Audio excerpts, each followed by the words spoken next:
Magandang araw mga kaibigan. Bigyan natin ng reaction opinion itong post ang balita ngayon. Attorney Guanzon, pati idea ni Senator Marcoleta ninakaw ni Marcos Jr. Naglabas ng reaksyon si dating COA COMELEC Commissioner Attorney Rowena Guanzon matapos ihayag ni Pangulong Ferdinand Marcos Jr. sa kanyang SONA ang planong ripasuhin ang system loss charges na ipinapasa sa mga customer sa electric bill. Sa kanyang social media post, sinabi ni Guanzon, pati idea ni Senator Marcoleta na tanggalin ang systems loss sa electric bill ninakaw pa ni BBM.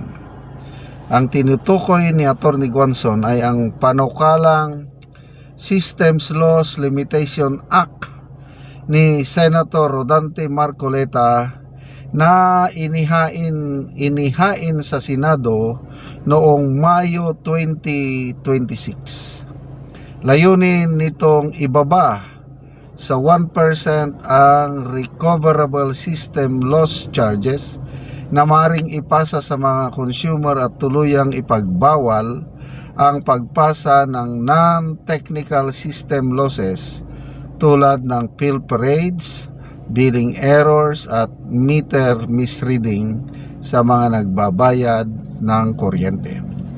Sa kanyang SONA naman, iniutos ni Pangulong Marcos ang pagrepaso sa kasalukuyang sistema ng system loss charges kasabay ng panawagang tiyakin hindi na ipapasa sa mga consumer ang mga gastusing hindi nila dapat pasanin. So ngayon ko lang nalaman na meron na palang ipinail na bill ni Senator Marcoleta bago siya nakulong Mayo 2026. Layunin na ipababa ang sinisingil nilang systems loss charges sa atin ng mga consumer. So ngayon, in-announce na ng Pangulo kanyang SONA, ayun, pinalakpakan na naman siya. So ngayon may mga nababasa kong reports. I don't know how true. Pati daw ang Secretary Garin ng DOE nabigla nung inanunsyo ng Pangulo na tanggalin ang systems loss. Sino daw ang nag-advise sa Pangulo na isama sa kanyang SONA yung ganun? Na nung tinanong ng media si Secretary Garin, ang naintindihan ko is kakausapin pa daw nila example, all around the country, mga cooperatives, more than 100 electric cooperatives. Kakausapin pa daw nila tungkol dyan. Ibig sabihin wala pa ang groundwork na nangyari. Dapat sana ang Pangulo bago niya in-announce sa SONA is naplansa na on the ground para hindi siya mapahiya. Meralco CEO nagtanong, kung tanggalin ninyo ang systems loss charges, sino ngayon ang magbabayad? Lumalabas ang Meralco, ayaw niyang tanggalin, ayaw niyang isolder yung systems cost. Somebody has to pay.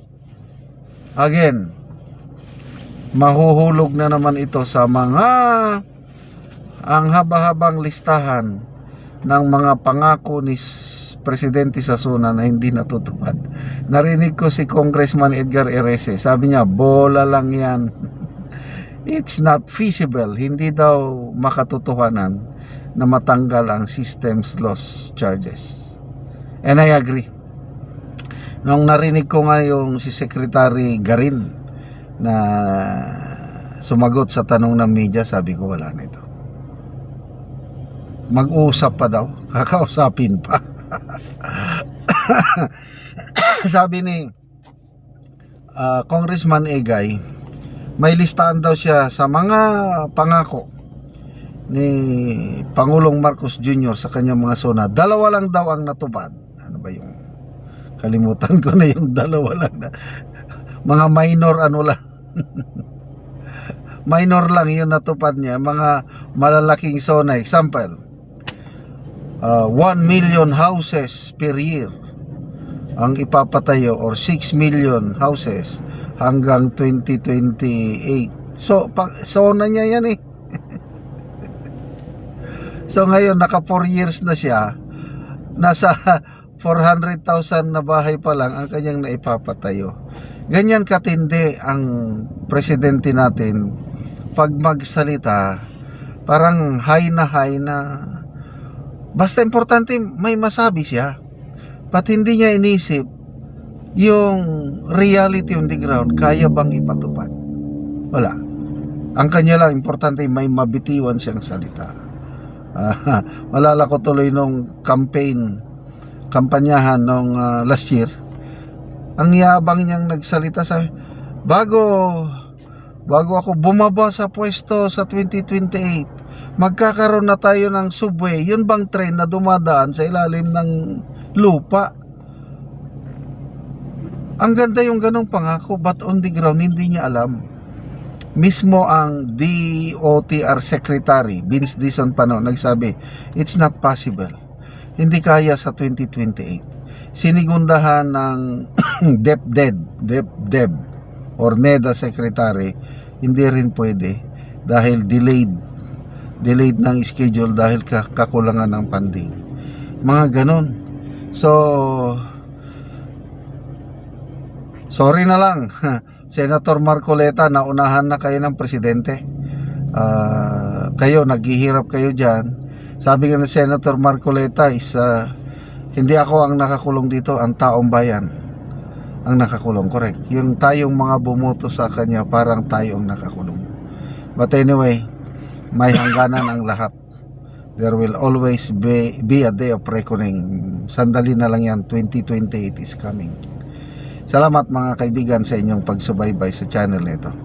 Nakakatulong kayo ng malaki sa tribong Talandig ng Bukidnon dahil ang sweldo natin sa channel nito is pantulong sa tribo. Namimigay tayo ng libreng yero at pako para makapagpatayo sila ng mas maayos na tirahan. Panoorin nyo ang video nito. Mauna na sila ang tabangan sa Sen. Salamat sa Diyos! 17 ka pamilya.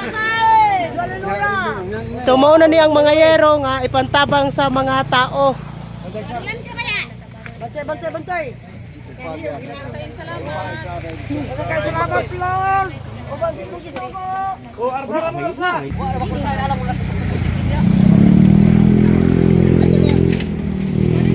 Oh. Salamat sa Ginoo na tagaan mixed. 17 ka pamilya sila karon.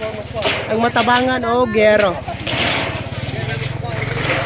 Pagkaroon na anak ko diri sa balay ni Junel Linggian nga taga Barangay Tikalaan, Purok 3 San Alahay, Talakag Bukidnon. So mo na ni ang natabangan o gero. Pulihan niya karon ay mga buslot na ang iyang atok. O muna ni ang gihatag nga 8 ka buok nga yero nga 8 kataas. Nga iatop karon. So muna ni ang itsura sa gawas nga bahin sa ilang balay.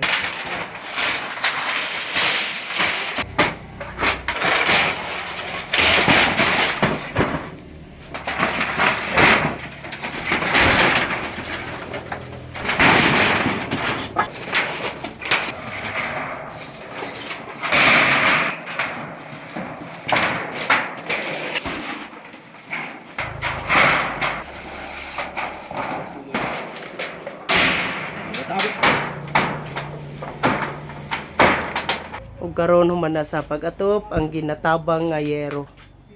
So nakatop na gid ang gitabangan ani. Una, salamat kayo sa Ginoo nga natabangan ta pilmig katabang aning libre nga sin o nga wala na pulihan. Napulo na katuig bago pa napulian inyong atop. O dako bayong pasalamat sa nagpasiug na pud ani nga aron mi makaapil ani nga kuan nga mga libre nga sa libre nga sin. Pa rin ate. Unang-una salamat gid kay sa Ginoo nga nakaapil mi ani ug salamat pod sa nag-sponsor ani Oo, salamat kaayo. Salamat kaayo.